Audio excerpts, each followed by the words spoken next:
Hey everyone, and welcome to Almost Cancelled. I am Peter, that is Connor, and we are going to talk about Dear White People, Season 1, Episode 4. It's called Chapter 4. Full spoilers for the episode, as always. And lo and behold, we were right. The next episode was indeed about Coco. We're almost. That said, I don't actually know who the next one will be, because It doesn't really segue nicely into anyone unless you go back to Sam, maybe. yeah, that's maybe where we go back to Sam, or maybe this is where we stop having this focus per episode and we branch. Could be. Maybe we'll set up the four main players, and then we'll. I don't know. We'll find out though next episode, so it's not worth speculating too heavily on that. So this was also mostly a flashback episode. Like there was a little bit of present day at the Yeah. start and the end, but it was mostly the story of Coco and Sam and how they used to be friends when they first arrived at the university, and how they fell out, how they fell apart, and Pretty much. uh, so basically it all boils down to how they treat race differently, how they treat being a minority differently in their experiences. Where Sam is very kind of proactive, wants to do things, wants to get out there and have a message, have a radio show, basically cause a ruckus, for lack of a, just to put it kind of in a Yeah. simple way. Coco was very different from that. Coco was very much of wanting to prove that she isn't different and wants to be seen as. I mean, she experiences a lot of the same things, and she has obviously a lot of encounters that feel uh, like she has, like she feels the effects of all these things, of course, but she wants to almost, rather than confront them, she doesn't think that'll actually work. She feels that that's the wrong way of going about it. She more likely wants to sort of prove that she's just as good or better. Yeah, almost ignore it until they don't say it anymore because they just can't. Kind of, yeah. I feel like it's more complex than that, but yeah, certainly it's kind of, you get that impression to a point. Yeah. She wants to be seen as like high society, and like, so when she's confronted at the racist party, and Sam auto tunes her, which kind of kicks off, and Coco storms down. The fact that Coco sits with nothing but white people at lunch, seemingly she's like, it's all these like hoity-toity friends she's got, which led to some laughs. Like I thought their commentary is Coco was like laying into Sam was kind of funny. Like they're saying all these inane little comments because they just the dumb white people, basically, for Yeah. lack of a better term. And one of them eventually asks, "So how are you ever friends?" And that's when we go back and we see the progression, and how they started off very friendly because we're both kind of misfits, essentially, kind of Yeah. around everyone else. And then as time went on, they kind of bonded, but then they kind of fell apart because they have completely different views on how to handle things. Where Sam is like, "Oh no, like there's a protest. I want to go protest." Whereas Coco, of course, is very very much the opposite. And She's almost like silent protest, just protest by being better. yeah, she doesn't think protests are going to do any good. She's constantly criticizing them, whereas Yeah, Sam, yeah. alternatively, is constantly criticizing the opposite, and Yeah, criticizing her hoity-toity friends and all it's I that. think Coco says, just shouting at the oppressor and telling them they're morally wrong isn't going to change anything. These two different ideologies come, and it's probably the episode that's focused most on racial dynamics since the first one. It's always been a ever present, of course, but we said how the last couple were maybe more about being gay, or the last one was more about feeling pressure from your father and having a public image, whereas this one certainly does have more to it as well, because it has the whole idea of like communication and friendships breaking down and opposing ideas. Yeah. But definitely it was more directly tied into the race stuff than the last couple were. And we see how they reacted things differently. Of course, the big one being the Caleb Jones shooting on the news, which kind of, this was kind of the biggest because up until this point, it's kind of unclear. Where is Coco coming from? Like, like up until this point, it does seem kind of weird that she's kind of opposing all these different viewpoints, and then here it's like, no, Sam's whole thing is, oh, we have to keep people woke. That's her term. Like, yeah, everyone has Yeah. to be like aware of what's going on, and Coco's like, I've been aware since I was born. Like, I've went through this my entire life. I don't have to be reminded of this. I don't want to just watch this on the news. Like, she puts on her headphones and wants to sort of drown it out. And Yeah, Sam kind of has this righteous indignation just because it's like, that passion, the kind of reminding her of the anger kind of keeps her going. yeah, Whereas with Coco, she doesn't need that. yeah, and Coco even brings up the the perhaps the first racist incident, or the first racist sort of moment that Sam ever felt, which was when she wasn't invited to some kid's birthday sleepover because the kid was worried she'd feel weird being the only black girl at the party. Yeah. But she did make a point saying, that was second grade, whereas for her it was, she couldn't even. It was implied that she wouldn't even be able to remember the first time because it was just earlier than that. Oh yeah, we see her at at nursery or kindergarten when she goes for the doll, and the white girl takes the white doll out of her hand and says, "No, you have that one." Yeah. So I think she says, "You have the ugly one." Oh, is that what she said? I didn't even catch that. Yeah. Oh, jeez. So yeah, it's this idea that it's something she's been living with the whole life, and she wants to sort of get out of it by proving that she's better than what they see her as. Yeah, this whole episode is very much how two people with the same end game can have completely different ideological viewpoints of how to reach that goal, and it's kind of what we got a little bit of in the first episode. Where there was all these different groups that ultimately were the same. They want equality, but they have all these different agendas and ways to do it.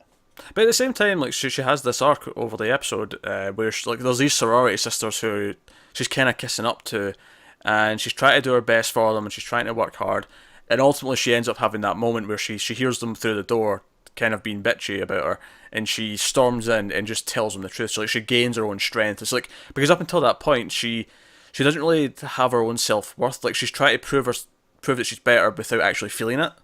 Yeah. And then at that moment she finally becomes kind of self-empowered and no, I actually can stand up for myself. And it's quite a good scene actually when she comes in and she sort of makes fun of them for various definitely.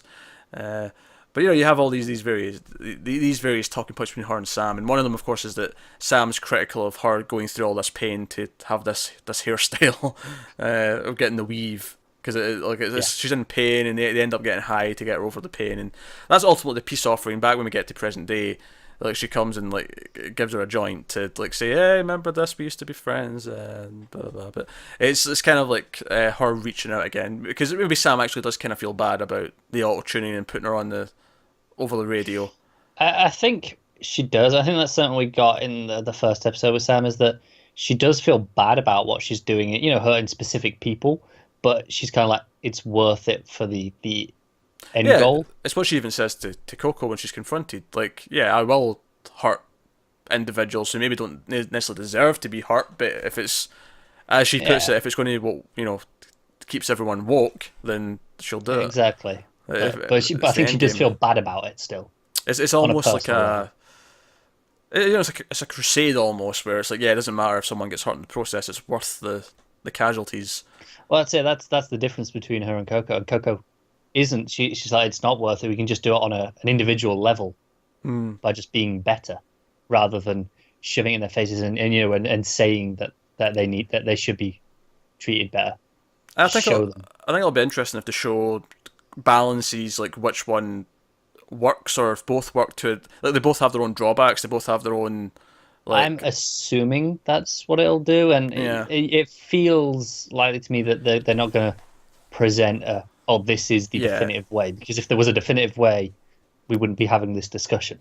Yeah, it feels like a very balanced sort of viewpoint that the show's going to take, where it's going to be okay, option A and option B, and they both have their drawbacks, they both have their successes, they both have their failings, and we'll see how they both kind of cope. And maybe the idea that maybe they can be friends again is an idea that they can coexist, both coexisting is kind of how maybe they succeed, if at all. Yeah, and it's this idea that people with opposing viewpoints can still get along. Just because they disagree on even fundamental ideological issues. This for both of them, that this is very important parts of their lives that they're very passionate about in one way or the other. But that doesn't mean that they can't still be friends. Yeah, and I think even for Coco, because we see her in present day, she's at this hoity-toity party with all these rich folk, and she's being flirted on with the various rich guys and all the rest of it. And the sorority sisters we've seen being bitchy to her in the flashback come up and try to get in, and they think she's going to get them into the party when they're not meant to be there, and she shuts the door on them, and she feels it's like this. Oh, this is how far I've come. I'm following you guys because I understand my own self-worth. Yeah, it's her way of saying her path worked, at least for her. Yeah. So she there's this moment of power. It feels really vindicating for her, because it's no, she is stronger than they are now, purely because she believed in herself and went about things her own way, rather than just kissing up to the sorority sisters and going through these absurd college ranks that these organizations have and whatever. And because of that, she's in a better place. And because it's funny, in the flashback, she like has a crush or whatever on Troy, and this is back when Troy was kind of into Sam, and it's showing you that. But in present day, of course, she's having this relationship with Troy, and I think it's a big thing for her that. It makes me think back to last episode when she's asking those questions to Troy about, well, will I be like your first lady or your mistress, your bit in the side, like which one? Because it's she brings it JFK, and Jackie Kennedy and Marilyn Monroe and all that, and she brings that up, and I think this episode clearly shows why she's asking that question, because she cares about what the perception is of her. She cares about her standing in front of everyone else, and she sees herself as worthy of being more than just something like that. I do think that's going to be her arc over. I don't know if it'll be just this season or just in general. Will be maybe her realizing that she has this reliance on the perception of her, and it's great that she feels good. But does it come a point where where she's too focused on the public perception? Yeah, there certainly could be drawbacks to this. Like she's found some success in it, but to balance it out, does it cause some problems in other ways? I think it's actually mirrored quite nicely in Troy's episode, where he had that whole public perception thing going on versus how he actually felt. He was quite conflicted, and this feels like Coco is on the start of that journey almost. To an extent, but she did it to herself. Whereas Troy was pushed into it, of course. Yeah, because for her, she didn't have that, and then she fought for it, and then she has it.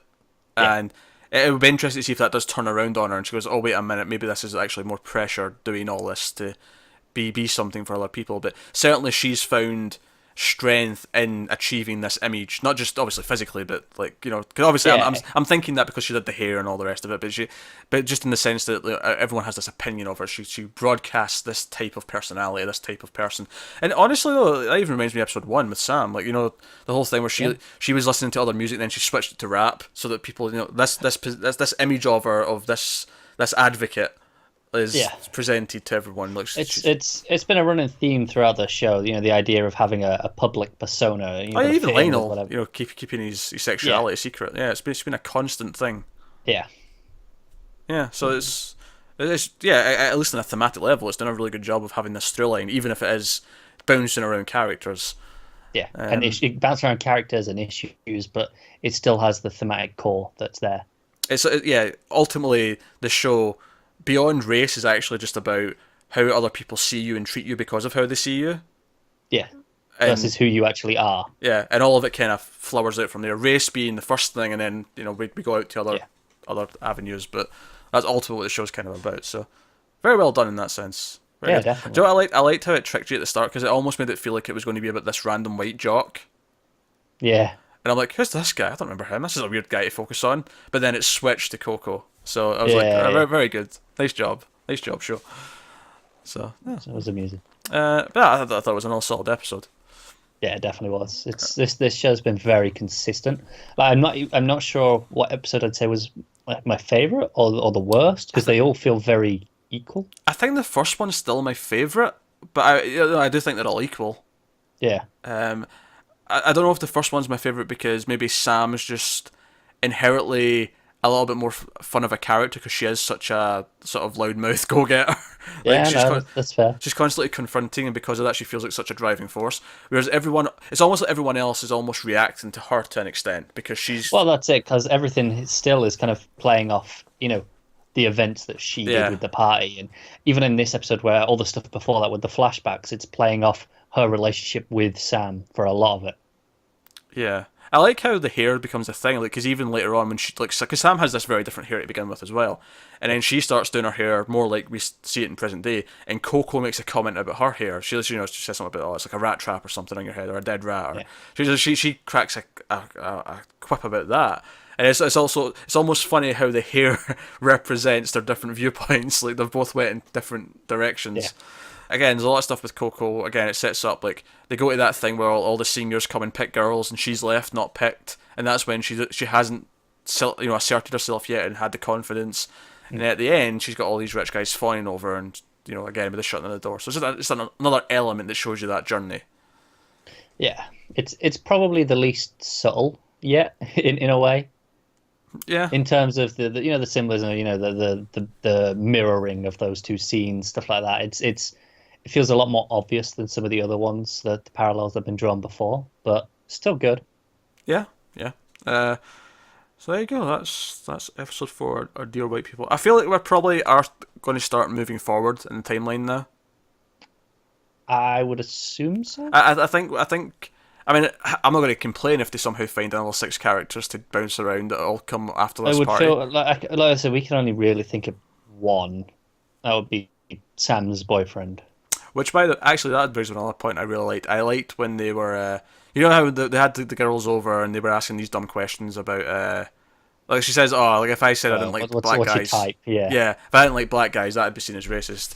And afterwards they're just kind of like joking, and they keep starting their sentences with "dear white people," and they keep saying, "Oh, dear white people, no, you can't bring me to your white parents for Thanksgiving to show that you're cultured." You know, like I really liked all those exchanges. It was all these little slice of life things that, just stuff you wouldn't really think of if you weren't black, I guess. Like I just like some of them was And even the way they were saying them, they felt like they were smaller things. yeah, they weren't like the big deal breakers or anything, but it was these little things that they just noticed. Yeah, they were still like people who were legitimately their friends, people who were good people, but just didn't notice what they were doing, and they were just these small things that they've seen repeated over their life, but they weren't, the big because it issues. starts about the joke because one of the girls said she'd named her black vibrator Idris.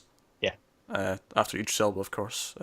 He's a very fetching man. I completely understand. It's completely understandable. I mean, I'm straight, but like, if you're going to make me pick, like, he'd be on the list.